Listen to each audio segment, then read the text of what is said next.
آیت نمبر 17 اور 18۔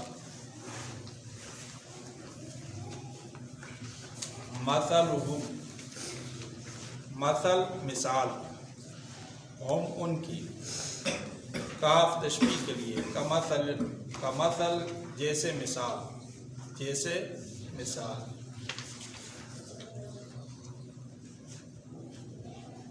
الذی وہ شخص، الذی وہ شخص، استوقد جس نے جلائی، بھڑکائی یا روشن کی، نارن آگ، فلما پس جب، اضاءت روشن ہو، ما حولہ اس کے ارد گرد، اس کو ہم اردو میں ماحول بھی کہتے ہیں، ما حولہ اس کا ارد گرد، ذہب اللہ لے گیا اللہ تعالیٰ، لے گیا اللہ تعالیٰ، بنورہم ان کی روشنی کو،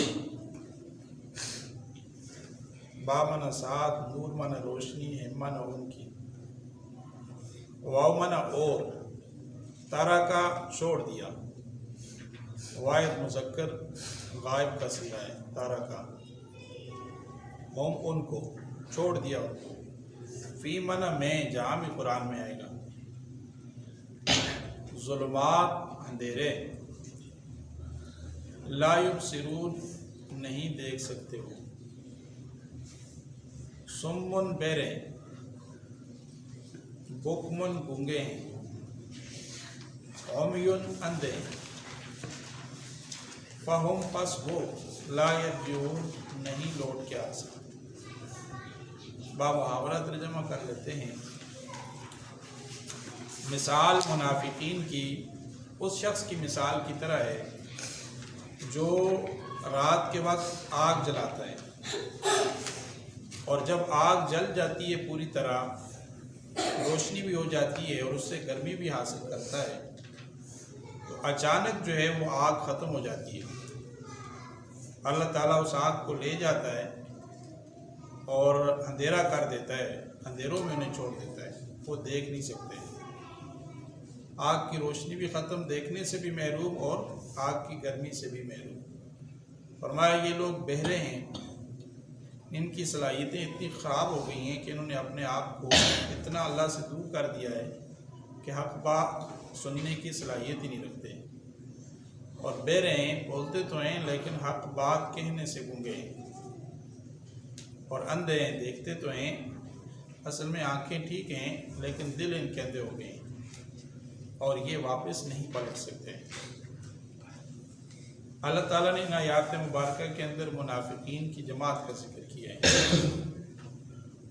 اور منافقین کی جماعت کی جو خرابیاں ہیں وہ پچھلی آیات میں ذکر ہوئی کہ وہ نعوذ باللہ جھوٹ بولتے ہیں، اور اسی طریقے سے فساد کرتے ہیں زمین میں، اور اہل ایمان کو اور اللہ کو دھوکہ دیتے ہیں، اور اہل ایمان کو بیوقوف کہتے ہیں، اور جب ایمان والوں کی مجلس میں آتے ہیں تو کہتے ہیں ہم تو ایمان والے ہیں، ایمان لے آئے ہیں تاکہ ان کی جان مال محفوظ ہو جائے، جب وہ اپنے سرداروں کی مجلس میں جاتے ہیں تو کہتے ہیں ہم تو ان کے ساتھ مذاق کرتے تھے۔ تو اللہ تعالیٰ نے فرمایا ان لوگوں نے دنیا میں گمراہی کے بدلے ہدایت کے بدلے گمراہی کو خرید دیا، اور یہ ہدایت پر نہیں۔ آج کی ان دو آیات کے اندر اللہ تعالیٰ نے ان کی ایک مثال بیان کی ہے۔ منافقین کی پھر دو قسمیں ہیں، ایک وہ جو جن پر کفر کا ٹھپا لگ چکا ہے، جو واپس نہیں آ سکتے، یہ ان کے لیے مثال ہے۔ ایک آگے مثال آ رہی ہے وہ ان منافقین کے لیے جو شک میں، تردد میں مبتلا ہے۔ تو اللہ تعالیٰ نے پہلی کتابوں کے اندر بھی مثالیں بیان کی، تورات میں، زبور میں، انجیل میں، صحف سلیمان علیہ السلام میں، اسی طرح حضرت لقمان کی کے حوالے سے جو کتابیں ملتی ہیں ان میں بھی بہت زیادہ مثالیں بیان کی۔ اور شیخ ابن عربی المالکی انہوں نے ایک کتاب لکھی ہے قرآن کی، احکام القرآن۔ احکام القرآن کے نام سے بہت سے بزرگوں نے کتابیں لکھی ہیں، اس کا مطلب یہ ہے کہ قرآن کی وہ آیات جن کے اندر حلال اور حرام کے احکامات بیان ہوئے ہیں، ان کی تفسیر جن بزرگوں نے کی ہے ان کو کہتے ہیں احکام القرآن، قرآن کے آرڈر، قرآن کے احکامات۔ ان میں جو سر فہرست کتاب ہے سب سے پہلے نمبر پر وہ امام ابو بکر جساس رازی رحمۃ اللہ علیہ کی ہے، دوسرے نمبر پر شیخ ابن عربی المالکی رحمہ اللہ کی ہے، اور اسی طرح اس عنوان پہ کتاب لکھی ہے امام تصوف اور کشف، امام شیخ ابن عربی رحمۃ اللہ علیہ نے بھی لکھی ہے۔ اسی طرح اس عنوان پہ کتاب لکھی ہے امام جلال الدین سیوطی رحمۃ اللہ علیہ، اقلیل فی استنباط التنزیل، ایک کتاب لکھی ہے احکام قرآن کی۔ یہ حافظ الحدیث تھے، یعنی ان کو 1,00,000 احادیث بمائے سند اور رجال کے یاد تھی، 500 کتابوں کے مصنف تھے، 62 سال کی عمر پائی ہے امام جلال الدین سیوطی رحمۃ اللہ۔ ان سے پہلے بھی بڑے حافظ الحدیث گزرے ہیں، جیسے علامہ حافظ ابن حجر شرح بخاری انہوں نے کی، علامہ عینی رحمہ اللہ یہ بھی حافظ الحدیث تھے، سیاہ ستہ کی 6 کتابوں کے 6 کے مؤلف حافظ الحدیث تھے۔ تو اللہ تعالیٰ نے ان لوگوں کو بڑا نوازا تھا۔ شیخ ابن عربی رحمۃ اللہ علیہ کے بارے میں یہ آج کل ہمارے ہاں ایک ڈرامہ چل رہا ہے ارطغرل، اس کے پیچھے ایک واقعہ پس منظر میں دکھایا جاتا ہے شیخ ابن عربی رحمۃ اللہ علیہ۔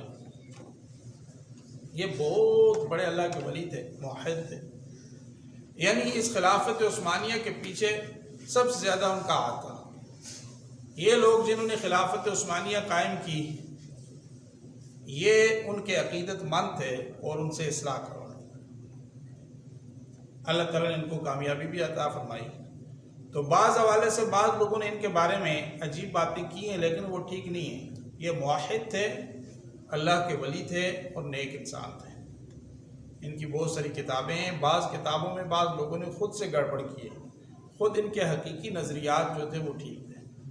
یہی ہمارے بڑے علماء کا عقیدہ ہے۔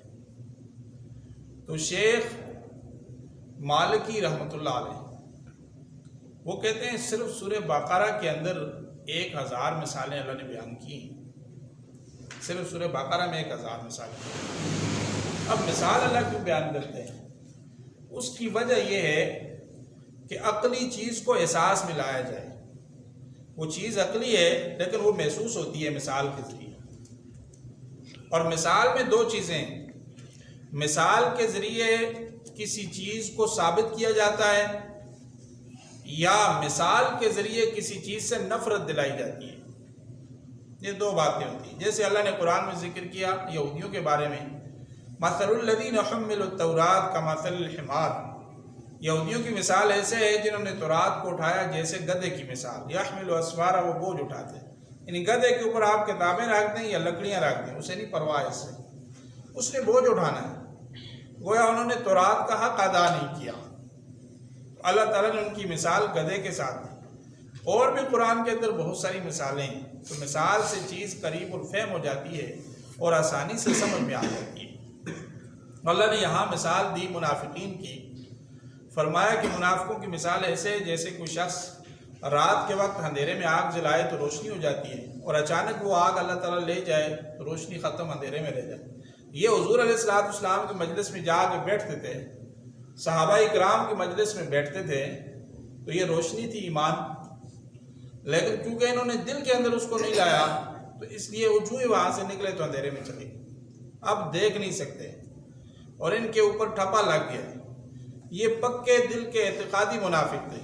اللہ تعالیٰ نے ان کی مثال بیان فرمائی، اور فرمایا اندھیرے میں، اندھیرے کی بھی بہت ساری قسمیں، جیسے کفر کا اندھیرا۔